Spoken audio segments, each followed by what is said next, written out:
Good morning from a sunny Warsaw. Today's episode I'm going to call Liars, Psychos and Morons.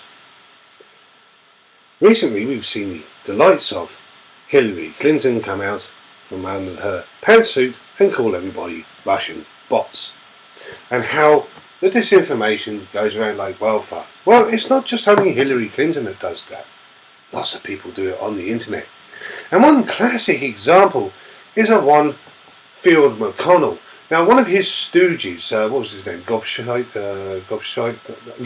that was it, called me a clown and wished me good luck. Well, I didn't need to have good luck because inevitably they would do it themselves.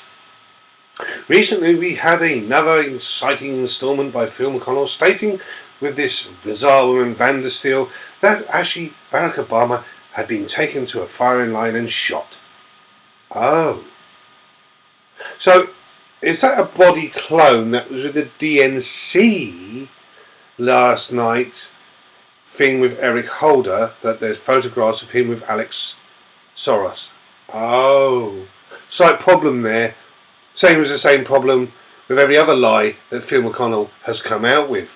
But, you see, Phil McConnell's lies started when he really got involved with the biggest of them all, which was David Charles Hawkins.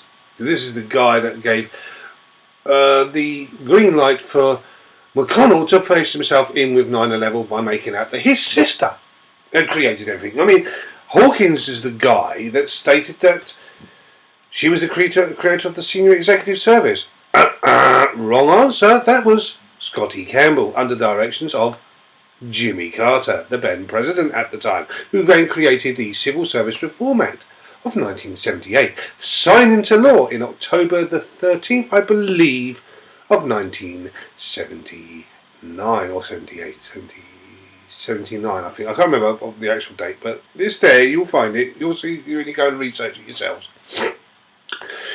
So we have the 3 new departments created. One of them was the Office of Personnel Management that came out of this. Now, the first director of this, you cannot argue, was Alan K. Scotty Campbell, and had to be put there by Congress. But his assistant director, according to the wonderful David Charles Hawkins, the Walter Mitty of the universe, stated that it was actually Christine Marcy. Oh, but then I proved that one wrong because that was Yul Sugarman, his 2IC that was working with him on the Civil Service Reform Act. Oh, dear. It just gets better, doesn't it?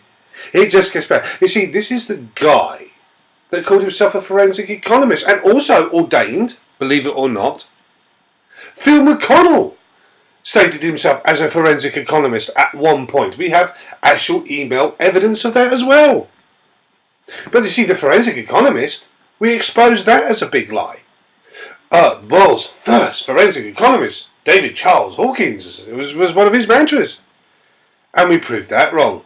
Then the little worm that likes to spin the story says, oh, well, poor David was a bit confused and didn't know what a forensic economist is and didn't realise they existed. So he created this terminology, didn't realise.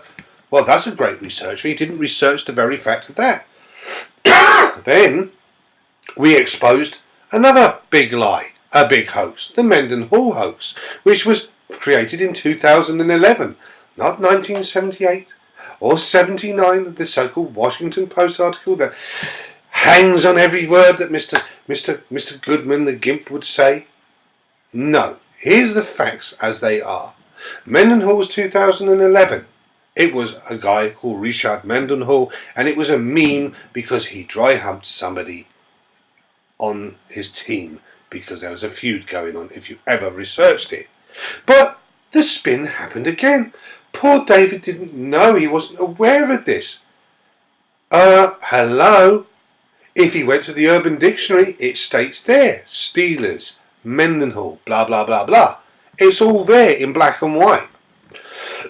So it goes to show that Mr. Hawkins doesn't know what he's talking about and doesn't do research. A bit like Mr. Goodman and a bit like Mr. McConnell, who's now been exposed again for lying. But here's another beauty of this pile of festering liars, psychos and morons.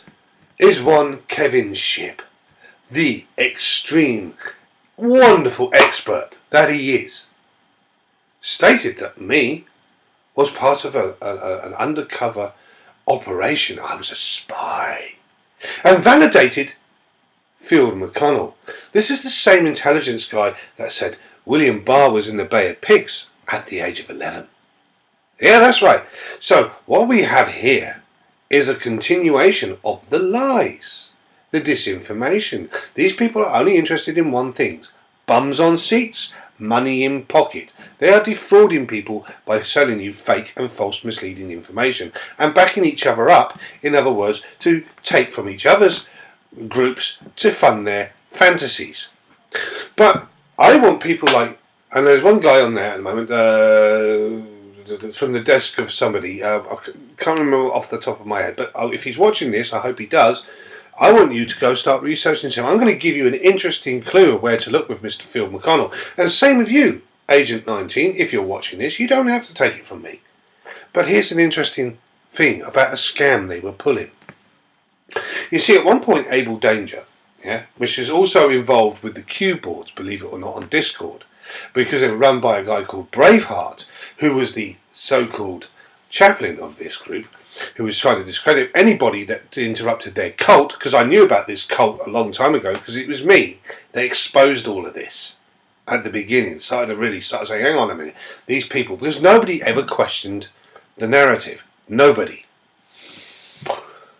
But here's one for you to start looking into, because at one point there was a thing called the Veterans Ranch in Texas that they kept going on about. But no one ever saw any money going or any whatever. So did money actually go into the Veterans Ranch? And did they upgrade from the Veterans Ranch now to the Children's Crusade? Knowing how they work on emotions through smear, which is they love to do, they love to smear. And that's one of the favourite tactics of these people. You watch what happens. When I took on Jason Goodman, I was smeared beyond belief, and I knew that was coming. But you have other people like the great Tom Thumb, who's exposing their lies by their own words.